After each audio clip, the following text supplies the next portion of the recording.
안녕하세요. 이코노미스트 홍춘욱입니다. 이번 시간에는 바람의 숲 김철광님을 모시고 책에 대해서 이야기해보는 순서를 가질까 합니다. 철광님 반갑습니다. 반갑습니다. 철광님하고 부동산이 좋아 주식이 좋아 두 번째 2002년 주식시장에 대한 이야기까지 나눠봤다면 세 번째 시간으로 최근 김철광님이 인상적으로 읽은 책 두 권에 대해서 이야기하는 순서를 가져볼까 합니다. 먼저 오늘 첫 번째 책에 대해서 이야기해 주시죠. 제가 작년에 하반기 읽은 가장 인생책 인생책? 위편 3절 해야 될 책이 하나 나왔는데요. 네, 밀레니얼 이코노미라는 책이 있습니다. 아주 훌륭하신 분께서 쓰신 책으로 굉장히 잘 읽었습니다. 어떤 부분이 그렇게 마음에 드셨어요? 부끄럽습니다. 근데 저는 제가 좋아하는 거는 한국적 현실을 얘기를 계속 많이 하거든요. 우리나라 투자자 중에서 미국 책을 번역한 걸 읽고 우리도 미국하고 똑같이 움직일 거라고 생각하시는 분이 너무 많습니다. 이게. 전혀 그러지 않아요. 예. 정말 저도 동의합니다. 이거. 그러니까 한국적 현실은 안 맞아요. 그래서 한국보다 오히려 도움이 된다면 일본 책이 도움이 됩니다. 왜냐 일본은 잃어버린 20년 있었고 잃어버린 이제 30년을 향해 가고 있죠. 그래서 저는 이제 일본인이 일본 현실에 맞게 쓴 책이 앞으로 우리나라의 10년 뒤까지 유용한 책이지 않나 싶고요.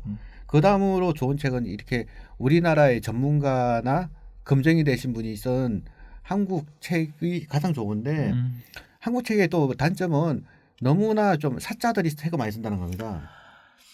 그런데 이제 정말 그 홍춘욱 박사님 같은 분이라든지 좀 검증이 되신 분이 쓴 책은 정말 도움이 많이 되거든요. 왜냐하면 한국적 현실이고 실제 우리가 일어나는 일이기 때문에 그런 겁니다. 그래서 밀레니엄 이코노믹도 이제 그런 부분인데 이 책에서 제가 제일 좀 인상적으로 본 부분이 재테크 강연대 같은 데 가면은 그 미성년자 자녀한테 2천만 원 그렇게 정려해라.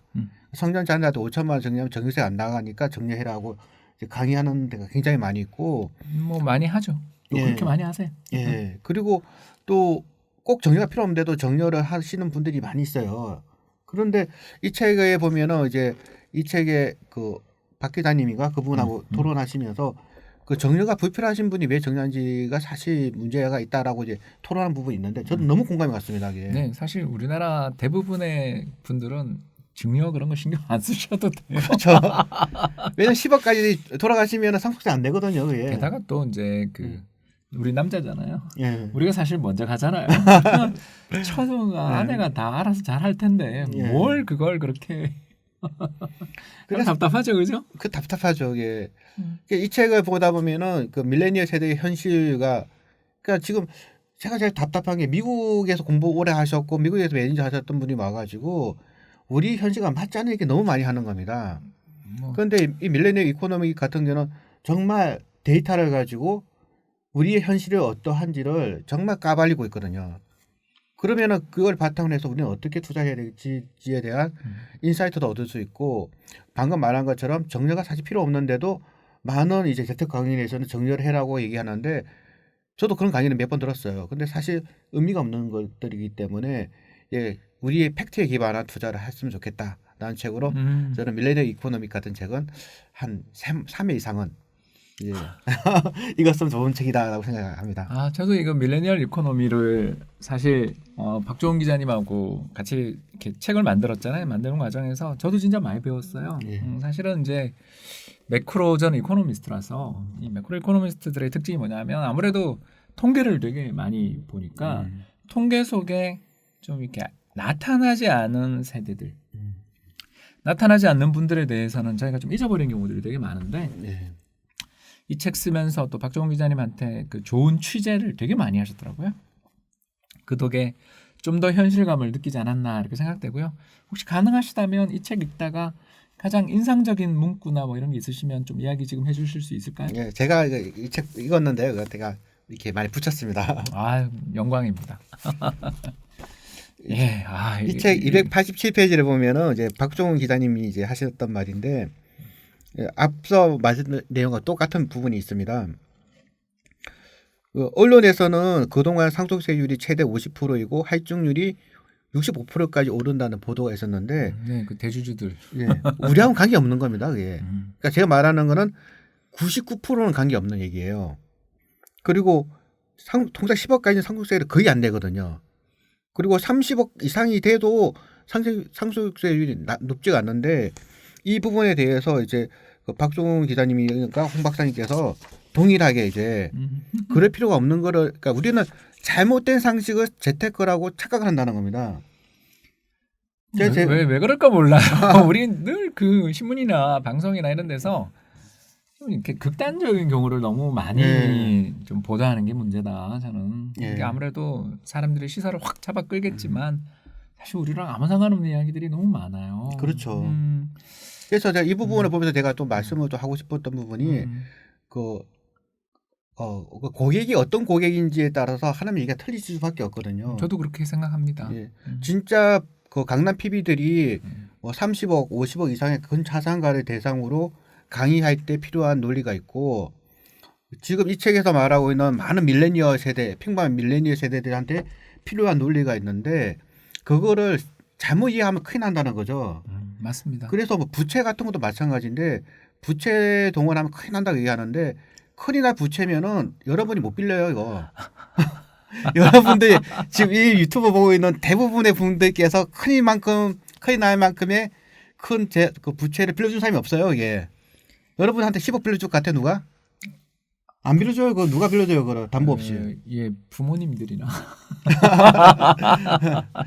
그래서 저는 우리 현실 대한민국 현실에 맞는 투자를 하기 위해서는 대한민국의 처절한 현실이 무엇인가 를 이제 좀 하나 더.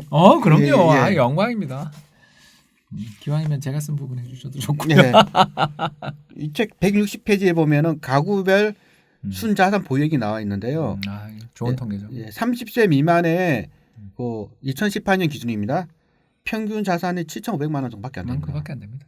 이게 현실이거든요. 그런데 여러분이 지금 뭐 강남 아파트 올라간 것 때문에 뭐 9억이 10억이니 15억 이거 뭐 타고 고민하고 합니까 그거.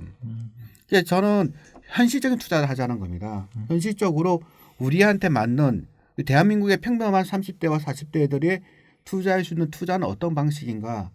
그리고 과도한 레버리지를 동원하지 않고 그렇다고 전혀 레버리지도 않는 투자가 아니라 합리적인 투자를 하기 위해서는 정말 우리들 현실이 어떤지를 이런 책을 통해서 이해를 하고 투자를 했었을 때 우리는 진짜 합리적인 수익을 낼 수 있다라고 보고 있고 저는 이제 그런 얘기를 자신 있게 할 수 있는 건 저는 그렇게 해서 돈을 벌었기 때문에 말씀을 드릴 수 있습니다. 너무 좋은 이야기였고요. 근데 한 번만 하면 이 양반이 지금 유튜버 하면서 짜고 하는 거 아니냐? 이런 이야기를 들으실 수가 있어서 또 한 권의 책을 오늘 가져오셨다고 합니다. 여기다 하나 놓겠습니다. 이 책도 좋은 책이죠. 저도 읽고 있습니다. 사실은. 우성님 책이시죠? 네, 이야기 좀 해주시죠. 부의 인문학이라는 책인데요. 저도 그 다음으로 좋은 책이 이 책으로 저는 이제 올해 나온 게 맞나요? 작년에 나왔죠. 2019년에 나왔습니다. 저 타픽으로 좀 꼽고 있는 책인데 이 책은 보시면 이렇게 제가 많이 이렇게 붙여놨습니다. 이게 참으로 진짜 많이 붙였네. 아니 제 책보다 훨씬 많이 붙인 것 같아요. 액기스만 이게 안 거고요.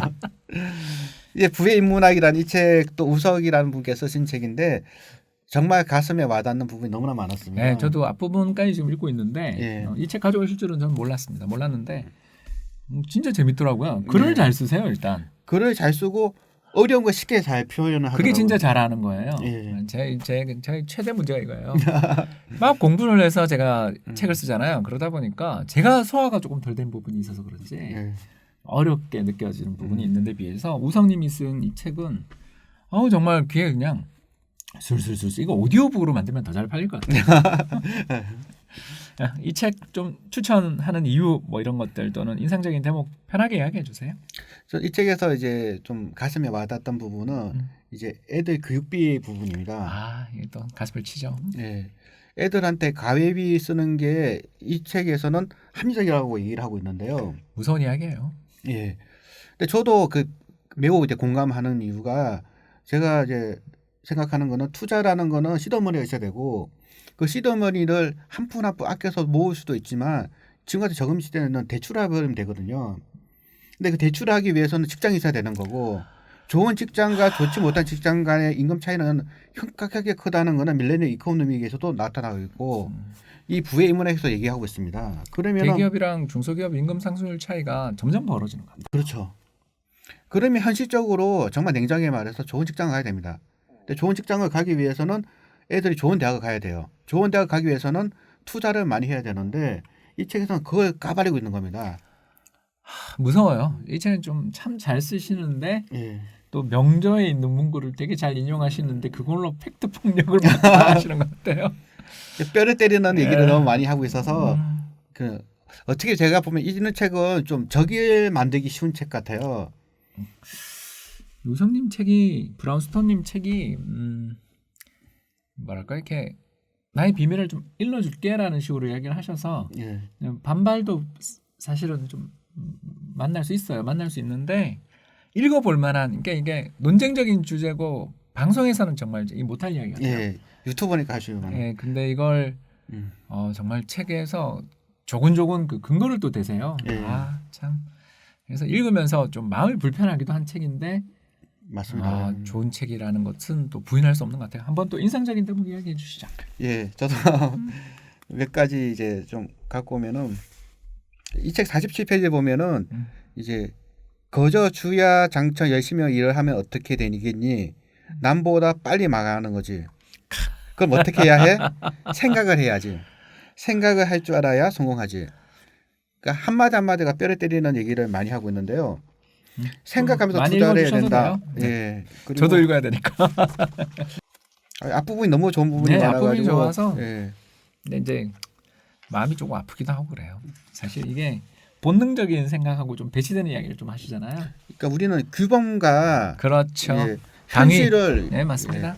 그 지난번에 우리 홍 과장님께서도 알리네어 나오셔서 이제 규범적인 변호사님하고 토론하신 걸 봤는데요. 그 이야기는 안 해도 돼요. 네. 우리는 현실과 이상을 구분하자는 겁니다. 우리의 현실은 열심히 공부한 자서 좋은 대학 가는 애는 소수고 다수는 그렇지 못하다는 이 현실을 인지하고 투자를 해야 살아야 되는 건데 자녀에게 10대 때 자녀한테 투자를 하기 위해서 이제 교육비로 쓴 돈은 그 자녀가 평생 우려먹을 거거든요. 맞아요. 그런데 만약에 자녀들한테 그 가회비 쓸 돈을 오히려 주식을 사주고 돈으로 물려주면은 그 돈을 자녀들이 잘 굴릴 수 있겠냐는 겁니다. 저도 그분 말에 반대하는 이유 중에 이게 그거였어요. 우리 지난번 시간에 저 바람의 숲님이 잘 이야기하셨지만 공부를 하면서 투자를 해 나가야 되거든요. 근데 처음부터 큰 돈이 있다. 이건 정말 날리기 딱 좋은 거고. 그렇죠. 좀 표현이 그렇습니다만 수많은 사기꾼의 먹이가 되는 거예요. 네. 저는 정말 그렇게 생각하는데 저는 특히 VVIP 센터들 가서 강의를 좀 하거든요. 그분들 제가 하나 이야기해 드릴게요. 이 정말 저 멀리 강남에 있는 산이 보이는 초고층 빌딩 위에서 이렇게 프라이빗한 세미나를 하는데요. 왜 제가 거기 가냐면 회사를 그만뒀기 때문에 강의를 많이 주는데 갑니다. 그냥 가는데 자녀를 데리고 오신 분들이 되게 많아요. 그러니까 나이 지긋하신 할머니들이 젊은 아주 훤칠한 총각 하나를 데리고 앉아서 그분은 저한테 명함을 안 주시고요. 아들이 저한테 와서 선생님 오늘 감사했습니다 하면서 뭐 식사를 대접할 수 있냐 이렇게 묻는데 놀랐어요. 아니 나이 드신 PB 부자들이 저한테 와가지고 밥 사는 경우는 전 자주 있습니다. 그래서 안 그럴 때 아니면 호텔에 가서 점심 어떻게 먹어요. 근데 그 젊은 분들이 그렇게 연락을 하시는 분들이 가끔 계세요. 그러면 정말 교육을 잘 받았다는 게 어떤 건지를 알 수 있는 게 일단 자기 의견을 별로 이야기 안 해요. 경청합니다. 그리고 질문이 굉장히 현실적인 질문을 해요. 그렇다면 이런 경우에 있다면 어떻게 해야 될까요? 그걸 보면서 야 이게 이분한테 뭐 어마어마한 상속이 있겠지만 그런 거 전에 이렇게 젊어서부터 계속 공부를 해나가고 누구한테 배워야 될지를 가르쳐주고 질문을 어떻게 해야 될지를 알고 있는 이런 모습들을 보면 야, 이 사람들은 어마어마하게 상속을 지적으로 네트워크로 해주는구나. 사회적 자본, 그렇죠. 인지 자본, 지적 자본이라는 것을 만들어주는구나. 많이 놀랐던 기억이 있습니다. 저도 이 책에서 했던 거와 제가 하고 있는 게 좀 많이 일치한 부분이 저는 이제 우리 큰딸이 이제 고2 올라가거든요. 화이팅! 근데 전 저희 자녀 있는 그 큰딸 보고 하지 말아야 될 것 중에 첫 번째로 저축을 얘기합니다. 돈 모으려 하지 말라. 지금 너는 최대한 너의 미래를 위해 투자를 해야 될 때이지 돈은 모을 때가 아니고 모은다 해봐야 그 돈 큰 돈 아니다. 그래서 그 돈을 가지고 만약에 네가 우리 애가 화장해도 좋다는 거예요. 그리고 옷을 다 입어도 좋고 너 자신에 대한 투자를 하면은 그 투자가 평생 갈 거라는 겁니다. 그렇죠. 그래서 이제 그런 얘기하는 분이 있더라고요. 좋은 옷을 입고 머리를 비싼 데서 하는 게 소비다 가소비다고 생각하시는 분도 있는데 만약에 제가 자동차 판매 영업 직원이라면은 깔끔한 외모와 그 잘 차려입은 옷이 그 영업에 큰 도움이 되는 거잖아요. 맞습니다. 그렇다면은 그때 이발을 하는 비용과 좋은 옷을 입고 그 몸 치장에 쓰는 돈은 소비가 아니라 투자라는 거죠. 그렇죠. 투자죠. 그래서 저는 이제 가급적 밀레니얼 세대라면은 자신에 대한 투자를 많이 하는 게 장기적으로 큰 도움이 되는 건데 우리가 긴 인생을 본다면은 1,000만 원이라는 돈이 10대 때는 매우 큰 돈이지만 50대, 60대 때는 큰 돈이 아닐 수가 있잖아요. 인플레이션도 생각을 해야 되고요. 예. 무엇보다 그때는 또 다른 세상이 그죠? 그렇죠. 돈의 값이 또 다를 예. 수도 있어요. 그러니까 지금 저는 그 50, 60대에 쓸 수 있는 1,000만 원과 10대, 20대 밀레니얼 세대에 쓸 수 있는 1,000만 원의 가치는 효용이 훨씬 털리는데 그 털린 그 돈을 미래를 위해서 투자하는 게 훨씬 장기적인 인생을 볼 때는 도움이 되는 거고 이 책에서도 그 얘기하는 게 그 자녀 교육이라든지 과외에 투자하는 게 그 부동산 수익률 장기 수익률과 주식 장기 수익률의 더블 스코어로 더 높다는 거예요. 우리 애가 좋은 대학을 가서 좋은 직장을 얻는 게 내가 주식수에서 얻는 수익보다 훨씬 더 큰 수익을 얻을 수가 있고 우리 자산을 우리 애들이 정확하게 좀 어떻게 보면은 좀 관리해 줄 수 있는데도 큰 도움이 되기 때문에 뭐 투자자라면은 오래 가는 게 투자한 게 맞고 오래 가는 투자하는 거라면 과외비라든지 있는 데 투자하는 게 훨씬 도움이 되기 때문에 저는 우리 애들 보고도 네가 다니고 싶은 학원 다 다니고 과외 다 다니고 투자를 계속 해라. 그게 장기적인 너의 인생에 큰 도움이 되는 거니까 절대로 뭐 만 원 있으면 만 원을 너의 미래를 위해서 투자를 하고 저축하지 말라. 그게 큰 도움을 얻을 거다. 이렇게 얘기하고 있는데 이 책이 도움되는 책입니다. 예, 이 책에 나와 있답니다. 나와 있는 건 아니고 이제 그런 취지의 그런 취지의 말씀을 예, 하세요. 예. 앞부분이 참 특히 그 노예의 길을 선택하지 말라고 하는 부분이 저는 되게 인상적이었어요. 예. 64쪽인데 참 요즘 파퓰리즘 또 그런 것도 요새 예. 논쟁이 되고 있어서 그런지 책이 참 재밌지만 좀 근데 저는 솔직히 그 투자자들한테는 읽어볼 만한 책인 것 같아요. 이분이 워낙 또 투자에서 성공하신 분이라서 그렇게 느껴지겠지만 예, 오늘 긴 시간에 걸쳐서 좋은 이야기를 굉장히 많이 해주셨는데 오늘 마지막에 두 권의 책 부끄럽습니다만 제가 쓴 저랑 공조한 밀레니얼 이코노미 그리고 부의 문학이라는 두 권의 책을 또 알뜰하게 이렇게 또 소개까지 해주셨습니다. 둘 다 국내 저자죠, 그죠? 예, 국내 저자입니다. 참 이게 도서 시장이 어렵고 힘들다 보니까 책이 잘 이렇게 홍보도 안 되고 묻혀버린 경우도 많은데 그래도 부의 문학은 뭐 저는 제 채널을 통해서 하지만 부의 문학도 참 많이 팔리고 있는 것 같아서 그냥 좀 뿌듯하더라고요. 나 이 책 내가 읽었어 이렇게 이야기할 수 있어서 좋은 것 같습니다. 여러분들 실생활에 또는 더 나가서 교육이라든가 투자라든가 인생을 건 어떤 그런 판단들을 내릴 때 도움이 될 수 있는 책들을 만나면 그 책값은 전혀 아깝지 않다. 그렇게 말씀드릴 수 있겠고요. 임철광님의 아주 명언이 하나 있었잖아요. 지난 시간에 다시 하겠습니다. 혼자 커피 마시지 말고 자기에게 뭔가를 가르쳐줄 수 있고 가르침을 줄 수 있는 사람에게 커피를 사라. 그렇죠. 그게 훨씬 더 효율적인 투자다라고 이야기하셨는데 만약에 어떤 분이 질문하십니다. 박사님 그런 분이 지금 주변에 없는 것 같아요. 라고 하면 책을 봐라. 커피값 3잔 값이면 책 하나 산다. 그렇죠. 이런 것들을 말씀을 드리고 싶었습니다. 오늘 긴 시간 이렇게 참 귀한 말씀해 주신 김철광님에게 감사하다는 말씀 드리고요. 지금까지 또 시청해 주신 우리 시청자분들에게도 감사하다는 말씀을 드리면서 이제 방송을 마칠까 합니다. 시청해 주셔서 대단히 감사합니다.